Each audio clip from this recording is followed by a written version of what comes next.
All right, fellas. Today we're going to talk about self-control, discipline, and the never-ending eagerness to get better. All right. So the majority of these topics that we talk about, I kind of get from a variety of books that I've read on these topics.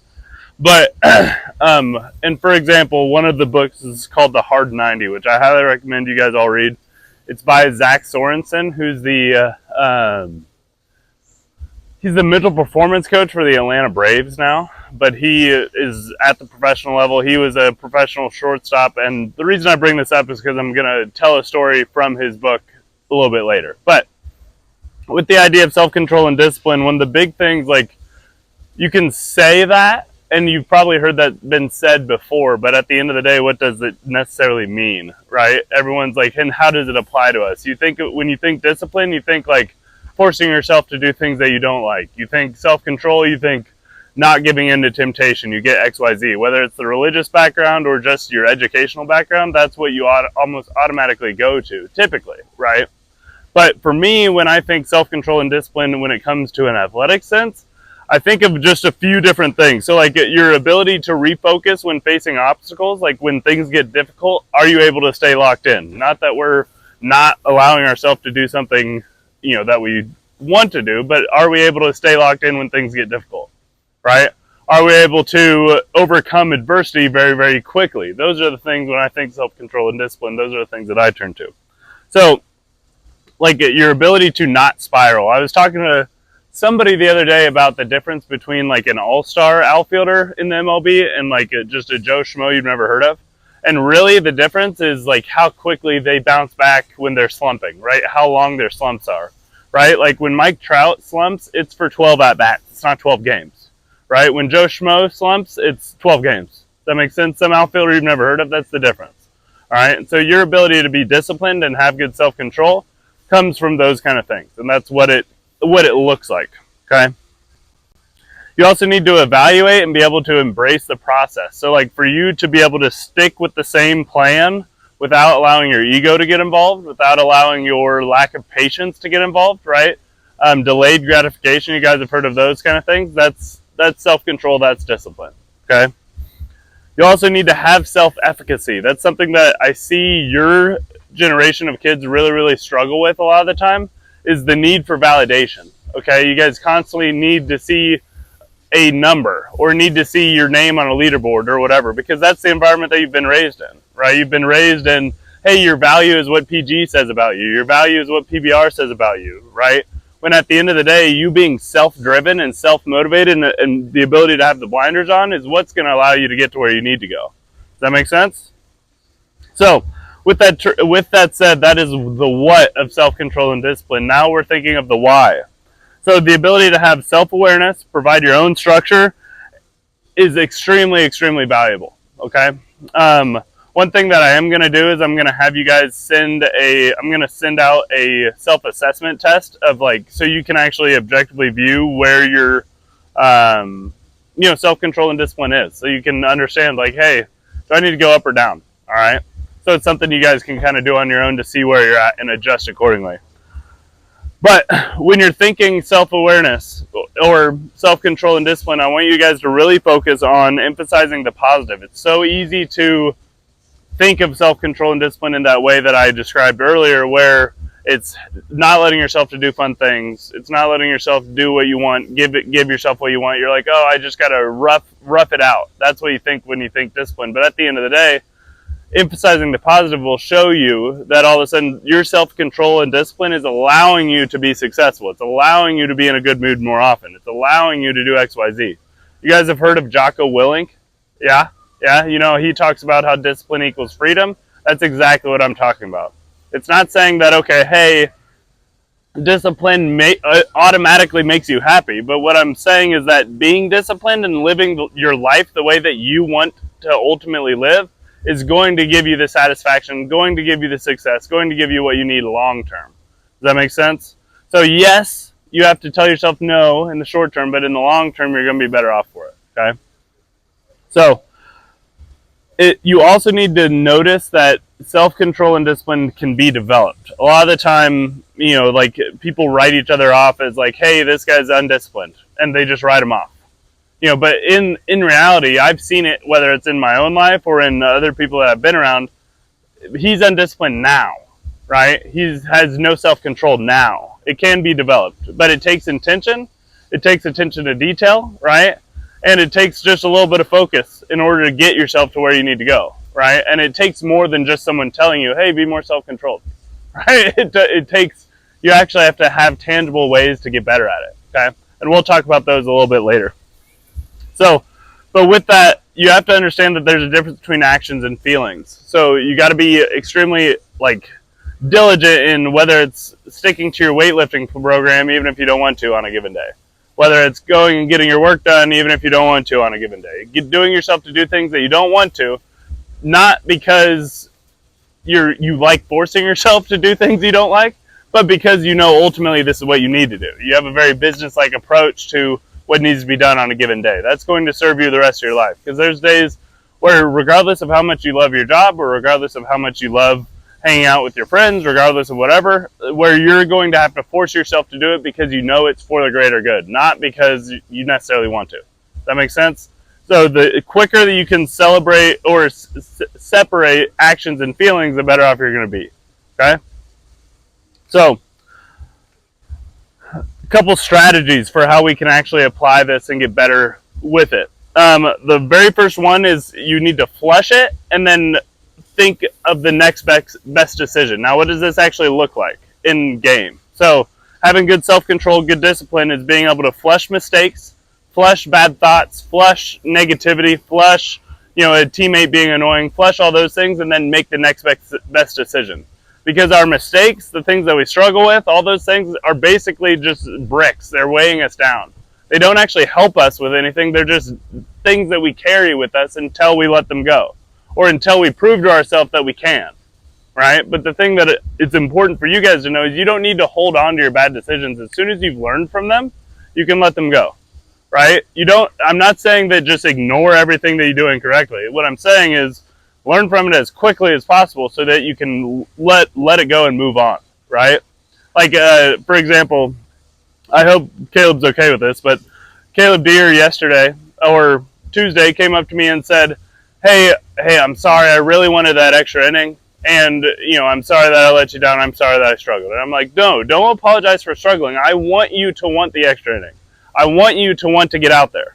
I want you to fail. Right? And so I didn't say to him hey, next time be a little smarter. It's like, no, I want you to fail again. Because if you have the right attitude about it, it's going to teach you something every time, right? I'm not saying that failing is okay, but I want him to push himself so hard that he does fail, because he'll be better because of that in the long term, okay?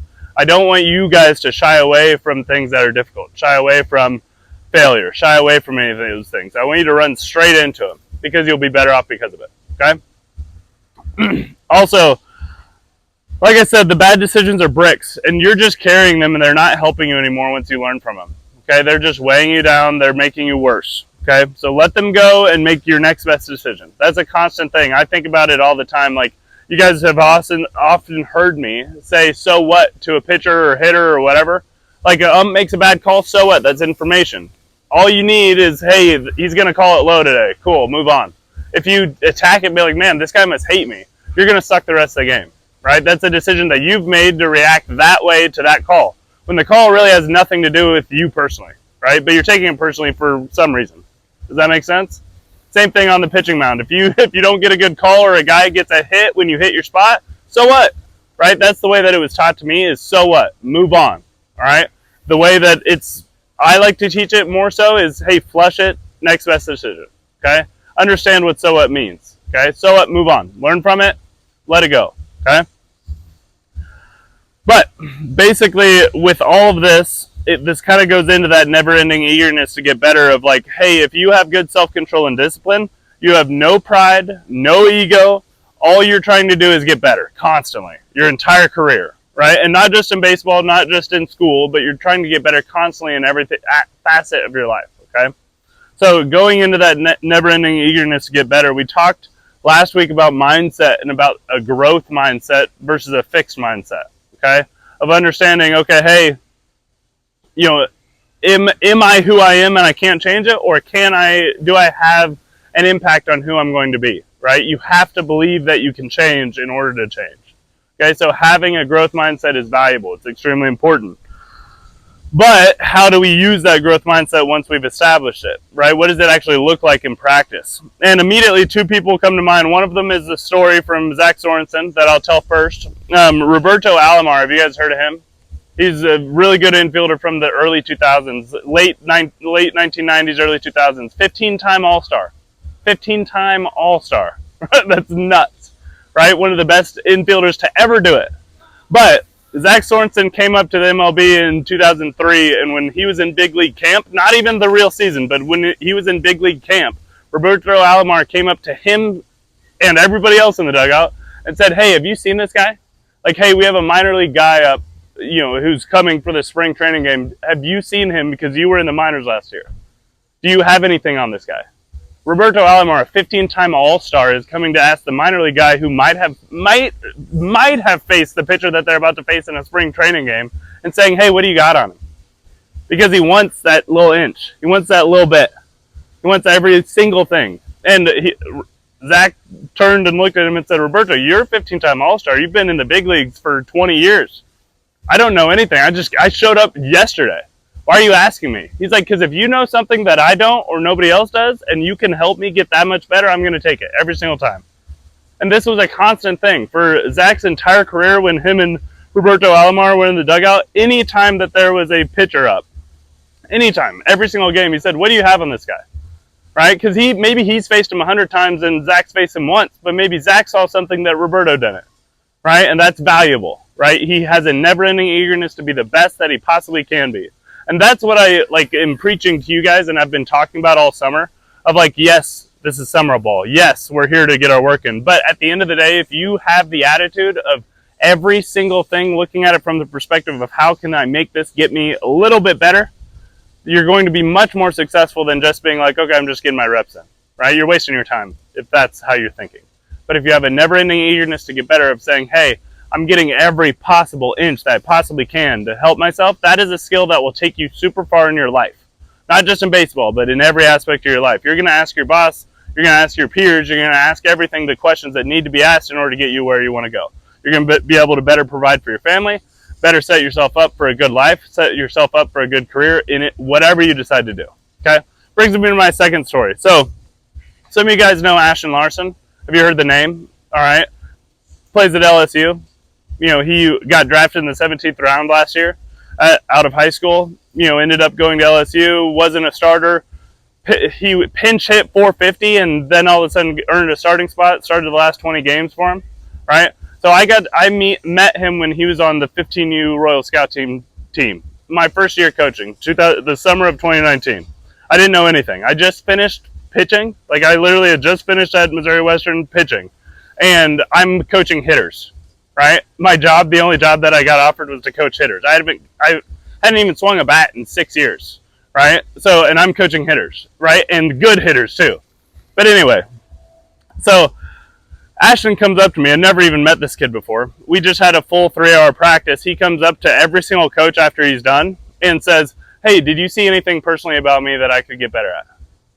I was like, no, personally, I was like, no, man, I'm just trying to remember what a swing looks like. I'm not trying to do anything I was like, man, what's up with that kid asking me? Why is he asking me? And all the other coaches are like, oh, he does that every time. He does that after every single game, every single practice.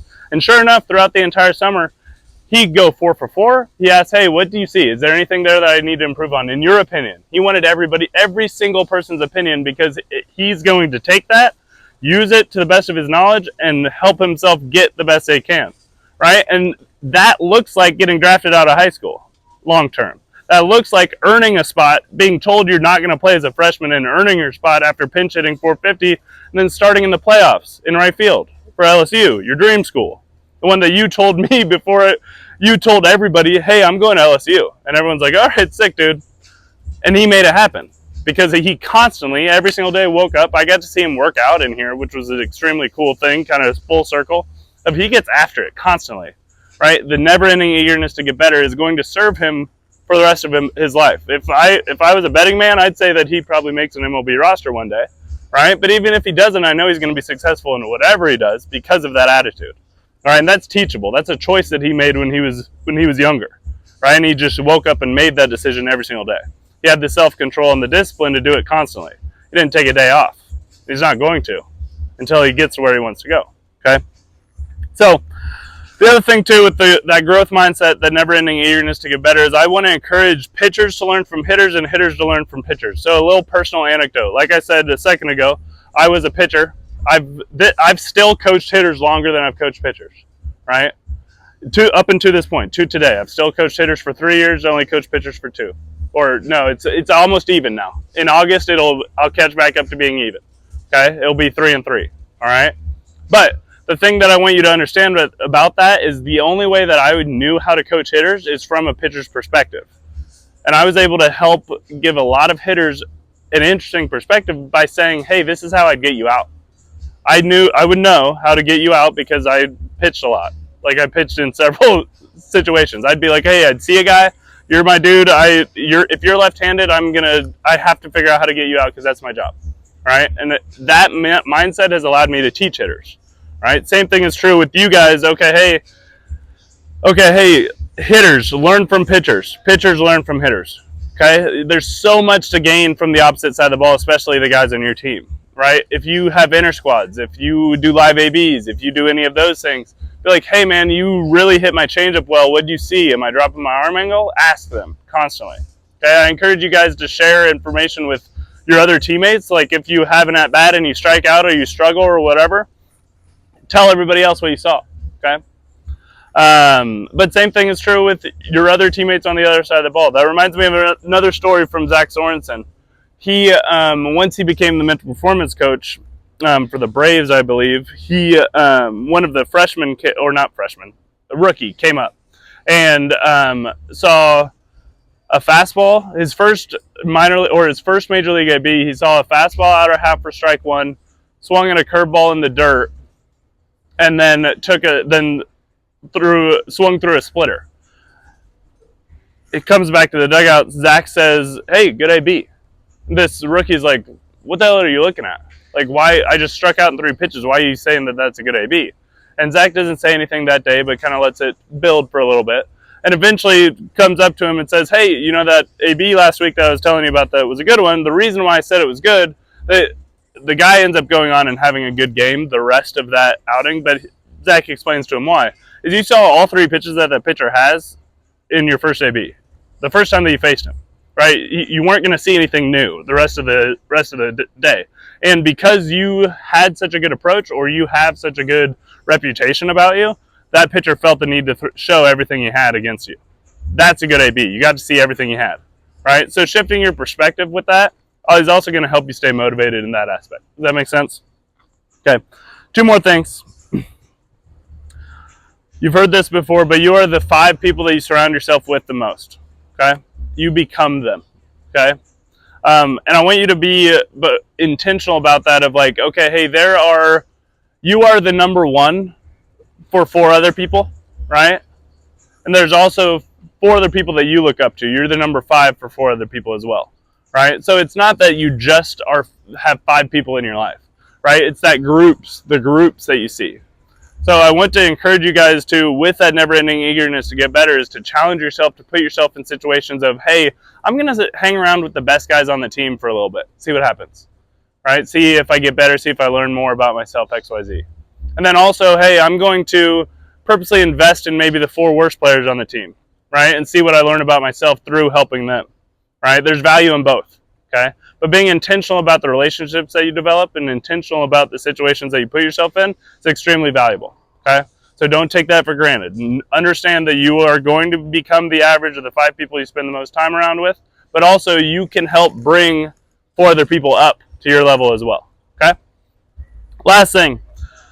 When it comes to anything in life, but especially baseball, you have to constantly remind yourself that you are a work in progress, and your goal is to work and progress. All right, that's it. All right, you don't necessarily have to always take a step forward. You don't have to, like, all of a sudden hit a home run. It doesn't have to be tangible. You just have to progress. And progressing can be consistency. right? I see it over and over and over where somebody makes a breakthrough, whether it's in the weight room, on the field, or whatever, and they want to immediately get more. Be like, hell yeah, I have momentum, let's go. I'm like, no, consistency, doing that same thing again is successful in this game of failure. Does that make sense? Like, how crazy would it be if, like, hey, you go 3 for 3 one game, and then the next game you don't go 3 for 3, you go 2 for 3, and you're disappointed. That's insane behavior, but you guys do it, like, just in other aspects of your life very regularly, right? So make sure that you are a work in progress. Your goal is to work and progress. That's it, okay? So, and consistency can be that, okay? How many times have you seen it where a pitcher who he'll either have the best start in the world or he'll be out in the second inning, right? I'd take the guy that gives me 4 innings and gives up 2 runs every time. You know what I mean? I'd take that guy because I know what I'm going to get, right? MLB teams would take that guy, right? And that's the way that you have to approach your thing. I talked about an All-American who I had the pleasure of being around when I was down at Pitt State. His name was Cade Clemens. He was their shortstop. And we had a really, really talented player named Nixon Brannon who was our catcher. And he was very streaky, right? He kind of started off rough, had the best middle of the year that I've ever seen in my entire life, and then kind of struggled at the end of the year. But he like hit 8 home runs in 8 consecutive games. Like, it was insane. He put up crazy numbers. But come to find out at the end of the year, people only noticed him, right? They only noticed what he did because he was a god for the middle 10 weeks of the season, right? And everyone was like, this dude's insane. He was an All-American, but so was Cade Clemens. And what did Cade do? He hit 1 home run a series. He went 1 for 3 almost every day, and he got on base a lot. And he picked it really well at first base. He was extremely consistent, and he was an All-American, right? He didn't even get noticed, right? So a lot of the time, the people who are getting the spotlight are the people who might be this guy. But if you're this guy, long term, you're going to be better off. Does that make sense? So just consistency is progress. Okay, your goal is to work and progress, right? Every single time. Okay. All right. You guys got any questions about anything we covered today? Anybody? Nothing? We good? All right. Thanks for paying attention. See you next week. Of course. Of course. Thanks for listening. You're all right. Thank you guys for coming. Appreciate you listening. Appreciate it. Thanks, Coach. Of course. Good seeing you. Good to have you back, Foof. Yes, sir.